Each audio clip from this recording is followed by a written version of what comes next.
This is DRF Race of the Day. Hi, everybody. Dan Illman, Mike Beer, the DRF Race of the Day for Thursday, May the 20th. Race number 8 at beautiful Belmont Park. Let's throw up the field for this nice optional claimer. Going 6 furlongs on the Widener turf. You can download free formulator past performances for this race on the Race of the Day event page at drf.com. Access them and handicap along with us. Mike, the number 8, Shecky Shabazz, is going to be making his seasonal debut for Christophe Clement. This horse was third in the Breeders' Cup Turf Sprint in 2019, but back then he was trained by the controversial Jason Service. Yeah, he hasn't won a race since then either, Dan. 0 for 5 last year, but it was all stakes races. I guess all in all, he ran fine in some of those races. He's probably the horse to beat in here. I don't know how short I would go on him.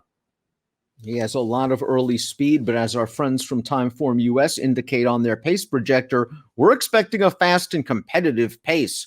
Not only is Shecky Shabazz fast, the 9 Fast Getaway has shown a little bit of speed. His recent form is somewhat suspect. Battle Station has speed as well. Something tells me, though, that Shecky Shabazz, if he has found his old speed, is the speed of the speed.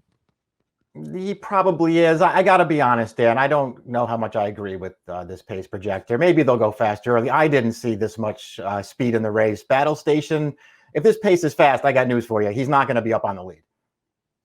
2 horses breaking from the inside, if they get in, would be Gemography and Running with Scissors. We hope they don't get in. Why? They're entered main track only. So we'll move to a horse that would benefit if the pace is fast, and that is the Southern California Invader Ghoul. Let's go back to Ghoul's most recent race at Santa Anita, going 6.5 furlongs, and this was a race that didn't set up for him. They ran 1-2 all the way around the track, and Ghoul is doing the best closing on the outside.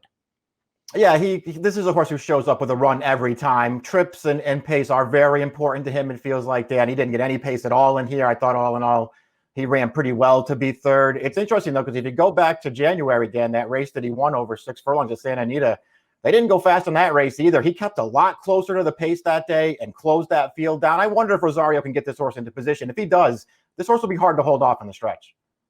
Just seems like a nice fit for trainer Peter Miller, and the runner-up from that race came back to be stakes placed over Synthetic at Golden Gate with a 91 Beyer speed figure. Battle Station is the number 4, and Battle Station is a horse that we've seen for a while. He's a restricted stakes winner at Saratoga. Last time out, Mike, first start off the layoff. If you want to give him that excuse, fine. I was very disappointed he didn't run second. You know, that could be true. He could have gotten by Quirky for second, maybe. I thought all in all, he ran fine off the layoff. I mean, he was on the outside the whole way. He took a run at Quirky, sort of tackled him in the stretch, couldn't really get by him. He ran fine. The horse that won that race he's just better than those 2 horses that he ran down. And this horse is okay, Dan. Rob Atras on a really good run right now. This horse has good tactical speed. There's plenty to like. The 5 Holiday Stone returns to the George Weaver barn after a stint with trainer Eddie Keneally, and he's cutting back to probably a more appropriate distance. Last time out, the mile at Churchill might have been a little bit too far for him in a fast-paced race on Kentucky Derby Day. 3 wide throughout, flattened out badly in the end. This is the kind of horse that if the pace heats up, he can come with a run. He has a little bit of ability. Yeah, he's a talented horse. He has a race or two, certainly in his past, that would make him real tough in here. I think, to me anyway, the real question is he really a turf sprinter or is he not? He wasn't when Weaver used to have him. He did win a 5.5 furlong race on the cutback at the end of 2019 for Keneally. The only other time he really ran well sprinting, Dan, was that Kentucky Downs race going 6.5. They're not really sprints to me. Those races play a lot longer than that. This is a good horse, and he can win this race. I've never really trusted this horse. Quirky, the number 6, exits a race in which he earned a co-career best Beyer speed figure. Let's watch that effort against Battle Station. And as you see in the stretch, this is the definition of being boxed in. Quirky is on the lead, turning for home. Things are looking good. Battle Station's on the outside. What the hell is this on the racetrack, Mike? A little bit of debris on the track there, Dan. I don't know what happened. You saw, though, to me anyway, Dan, it affected Quirky more than it affected anybody else. You saw him have to sort of give ground there. He jumped to his wrong lead briefly, and then he couldn't hold off a really good horse at the end. This horse was compromised last time. Very consistent. He's got a lot of speed. He always shows up and runs, and he'll probably be a price in here, too. Big Engine, the number 7, has been cutting his teeth on dirt for most of his career. Only 1 turf run, but that was way back in 2019. He's a better horse now. He's a much better horse now. He does have speed if they decide to use it. They don't always do that, but he's a tactical horse. I mean, we'll see. It's interesting, Dan, because he's got a little bit of turf pedigree, but the only time they ran him on it a couple years ago, he was awful in there and ran a 39 buyer. So we'll see if he's a turf horse. Shecky Shabazz is the class of the field. He earned 4 triple-digit Beyer speed figures in 2019. He won a couple of restricted stakes races that year, and we haven't seen him since he was the beaten favorite in the Lucky Coin Stakes. Battle Station beat him that day. Christophe Clement does well off of layoffs. Shecky Shabazz, if he shows his old speed, is going to the front, but there are question marks here at 2-1. Yeah, I think that's the real question. How short a price do you want to take on him? In some ways, he's just the most likely winner here, even though it's been a while since he found the winner's circle.